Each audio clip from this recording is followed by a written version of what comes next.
안녕하세요. 자, 이번에도 또 흥미로운 케이스가 하나 있어서 한번 공유를 좀 해보도록 하겠습니다. 자, 이번에는 이제 뭐 진돗개는 아닌데 품종이 혼합으로 되어 있네요. 그래도 진돗개의 피가 어느 정도는 섞여 있긴 하겠죠. 네, 4세입니다. 자, 임상 소견은 나중에 댓글창에 좀 자세한 소견을 좀 알려드리도록 하겠습니다. 먼저 CBC 검사 결과를 한번 좀 보겠습니다. 먼저 예상하실 것은 뭐냐면은 혼합이라고 그랬죠. 얼마 전에 이제 진돗개에 대해서 이제 설명을 드리겠는데, 뭐 진돗개뿐만 아니라 우리나라의 많은 믹스견들은 MCV가 좀 낮은 경우가 많습니다. 예, 참고로 하시고요. 그러니까 이제 MCV가 낮을 수 있다는 것도 예상을 좀 하시고, 자, WBC가 이제 증가하기 시작하네요. 디퍼렌셜을 봤더니 림프구 아래쪽으로 좀 향하고 있습니다. 그 다음에 모노사이트는 뭐 그렇게 뚜렷한 변화가 보이지는 않고요. 뉴트로필이 지금 대부분 뉴트로필이 이제 약간 증가된 상황입니다. 자, 어쨌거나 뭐 염증이 진행되고 있다는 상황이 있고, 지금 이 장비를 봤을 때는 뭐 밴드 뉴트로필이 지시되거나 뭐 이런 장비는 아니기 때문에 도말표본에서 한번 염증의 정도가 어떤지를 한번 확인해 볼 필요가 있겠죠. 또는 뭐 CRP를 검사할 수 있으면 같이 검사하게 되면은 염증의 정도를 정량하는 데 도움이 되겠습니다. 적혈구 쪽을 한번 보겠습니다. 적혈구를 보면은 지금 385만 개로 중등도의 빈혈이 있네요. 숫자 대비 헤모글로빈의 양이 매우 낮을 수 있다고 그랬습니다. 일반적으로 이제 다른 품종의 환자에서 385만 개다 그러면 이렇게 심한 빈혈은 아니지만, 이 환자는 헤모글로빈의 그 농도로 보면은 상당히 농도가 떨어져 있는 것을 볼 수가 있습니다. 왜 그러냐면 이제 원래 MCV가 낮기 때문에 그러죠. 근데 이 환자 더욱 놀라운 것은 MCV가 31.3 fem토리터네요. 정말 믿기지가 않는. 자, 그러니까 이제 워낙 이제 그 믹스견들이나 진돗개들이 MCV가 낮기는 한데, 낮아도 한 40대 중반 정도, 요 정도만 돼도 되게 낮다고 보는데, 지금 31까지 낮아졌으면 매우 낮은 거네요. 네, 매우 낮다. 자, 그러면 이제 이런 상황에서 우리가 철분 결핍 빈혈, 만성 철분 결핍 빈혈을 좀 생각할 수가 있는데, 자, 며칠 전에 제가 이제 진돗개에서 설명드린 게 뭐냐면, MCV가 이제 원래 낮은 환자들은 당연히 혈구가 작기 때문에 MCH 낮다고 그랬죠. 그렇지만 용적 대비 봤을 때, 그러니까 MCHC는 보통 레퍼런스 레인지 안에 들어오는 경향이 있다 그랬습니다. 자, 그런데 이 환자를 보면 MCV도 낮고 MCH도 낮고 MCHC도 어떻습니까? MCHC도 뭐 4단위밖에 안 낮은 거지만, 이게 평균 값인 것을 고려해 보면은요, 상당히 낮은 거라 이렇게 볼 수가 있겠습니다. 자, 그러니까 이 환자는 MCV, MCH, MCHC가 다 낮아져 있는 이런 상황이네요. 자, 그렇다면 이제 이런 환자들은 만성 철분 결핍 빈혈이 일단 최우선적인 디퍼렌셜이 되겠죠. 자, RDW CV 값을 보니까 CV도 거의 2배 정도로 증가됐습니다. 일단 MCV가 매우 낮기 때문에 이런 경우에 RDW가 증가한 것은 작은 적혈구가 증가했기 때문이다라고 판단할 수는 있겠죠. 네. 자, 그러니까 이제 지금 이제 재생성 평가는 뭐 어떤지 이제 우리가 이제 알 수 있는 방법은 없습니다. 이제 만약에 이제 이 와중에서도 만약에 재생이 된다 그러면은 이제 MCV의 연속 검사 결과에서 그래도 낮은 상황에서도 조금 이렇게 변화가 있긴 하겠죠. 그러나 지금 이 단일 검사로서는 그냥 RDW 변화가 증가된 것으로도 어떤 정보를 얻기에는 좀 매우 제한적인 이런 상황입니다. 제가 이제 영상 올리고 며칠 뒤에 댓글창에 좀 더 자세한 정보는 좀 더 추가해서 올려드리도록 하겠습니다. 자, 그 다음에 이제 이 환자 혈소판을 보니까 혈소판이 증가가 됐습니다. 알 수 없는 원인에 의해서 우리가 설명할 수 없는 이런 병태 생리가 되게 많은데, 알 수 없는 원인에 의해서 이 만성 철분 결핍 빈혈이 있는 환자에서는 보통 혈소판이 증가하는 경향이 있습니다. 뭐 어떤 보상성 변화일 수도 있긴 하겠고요. 네. 왜냐면 이제 이런 만성 철분 결핍 빈혈이 있는 경우는 일반적으로 성견인 경우에는 소화기 출혈이 대부분이라고 그랬잖아요. 근데 이 소화기 출혈이 있다 보니까 혈소판의 소모도 있고, 보상성으로 혈소판 조혈이 일어나면서 혈소판이 증가할 수도 있는 거죠. 그 밖에 이제 이 만성 출혈의 원인이 뭐냐에 따라서 또 여러 가지 뭐 혈소판 조혈이 자극이 될 수도 있겠고요. 자, 그래서 이제 이 환자는 염증이 어느 정도 있고, 그 다음에 이제 빈혈이 매우 심한데 MCV, MCH, MCHC 세 가지 모두가 다 낮기 때문에 만성 철분 결핍 빈혈일 가능성이 매우 높다 이렇게 판단할 수 있고요. 도말표본을 보지 않을 수가 없겠죠. 도말표본을 한번 봐야 되는데, 도말표본을 보면은, 자, 이렇게,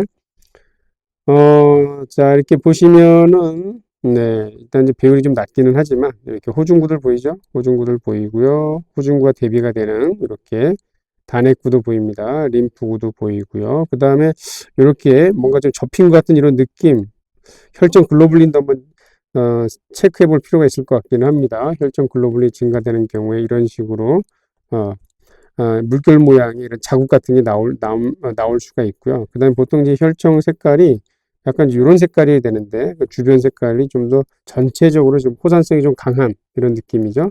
물론 이제 여기서 호산성이 강한 느낌은 왜 그러냐면 좀 적혈구 색깔도 보시면 아시겠지만 예, 적혈과 좀 밝게 화사하게 염색이 됐죠. 뭐 그런 영향도 좀 있다 보시면 되겠습니다. 염색이 좀 충분하지 않은 경향일 수도 있고 여기 보시면 혈소판들도 군데군데 예, 여기저기 많이 뭉쳐져 있고 그러네요. 네, 좀 더 배율이 높은데 자 여기서 보시면 이제 예상대로 이렇게 중심창백이 매우 증가가 된 이런 혈구들을 쉽게 관찰할 수가 있습니다. 자 이런 혈구들이 이렇게 이제 많이 관찰된다는 얘기는 뭐 이렇게 이런 것을 우리가 이제 하이포크로미라고 했죠. 하이포크로미. 예, 철분 결핍 빈혈에서 보통 나타나는 게 더 이런 형태입니다. 그러니까 이제 중심 창백이 일반적으로 적혈구의 반지름 직경으로 봤을 때 한 3분의 1 정도가 되는데 지금 거의 뭐 좀 과장해서 껍질밖에 안 남은 수준이다 이렇게 볼 수가 있고 이 와중에도 여기 보시면 이런 식으로 하인즈 바디 같은 게 좀 관찰이 되기도 하고 그러네요. 예. 이제 만성 철분 결핍 빈혈의 이제 특징 중에 하나는 뭐냐면 만성적으로 철분이 부족하지만 그래도 재생은 어느 정도 된다는 거. 이게 이제 개에서의 특징이고요.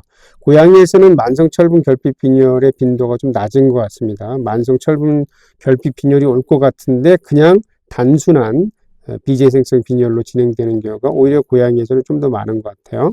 혈소판들이 이렇게 뭉쳐 있고요. 자, 그 다음에 이제 여기에서 한 가지 주목할 만한 것은 뭐냐면 이렇게 조각적혈구들이 이런 식으로 조각적혈구들이 많이 관찰되는 것을 볼 수가 있습니다. 그렇죠? 이렇게 조각적혈구가 많이 관찰이 되네요. 자, 이런 식으로 예, 원인이 무엇인지는 모르겠지만 그런 기저 원인에 의한 것들이긴 하겠고 네. 자, 다른 시야도 한번 보시면 역시나 이렇게 다수의 조각적혈구들이 관찰되는 것을 볼 수가 있습니다. 자, 이렇게 이제 조각적혈구가 많이 관찰되고 이런 식으로 중심창백이 매우 증가된 적혈구들이 있다 그러면 당연히 메인은 철분 결핍이 되겠죠. 철분 결핍이 되겠는데 이 철분 결핍 빈혈 상태에서 만들어진 적혈구들은 라이프 스팬도 좀 감소하는 경향이 있습니다. 그 다음에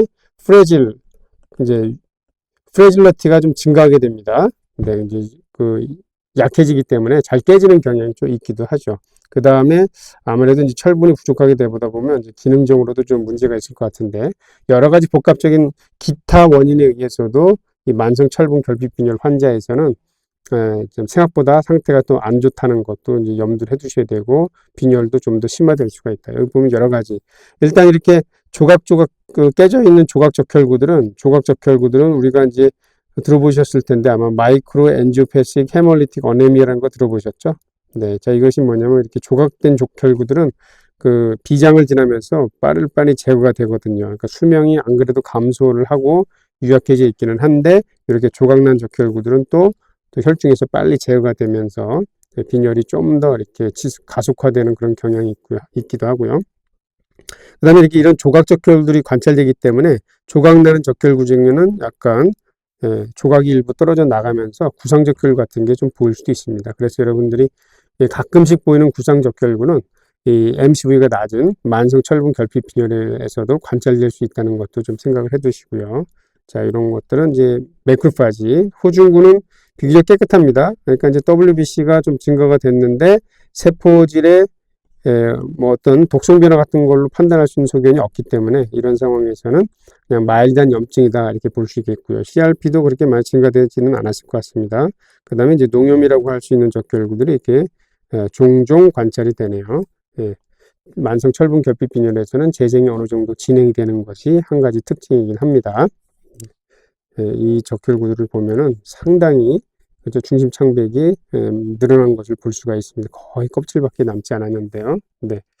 자, 그러면 이제 아까 앞에서 이제 말씀드린 것처럼 이 만성 철분 결핍 빈혈이 의심이 되는 그런 상황입니다. 믹스견이긴 하지만 MCV가 본래 낮았던 것 같고 만성 철분 결핍이 되면서 MCV가 더 심하게 낮아진 이런 상황으로 생각할 수 있고요.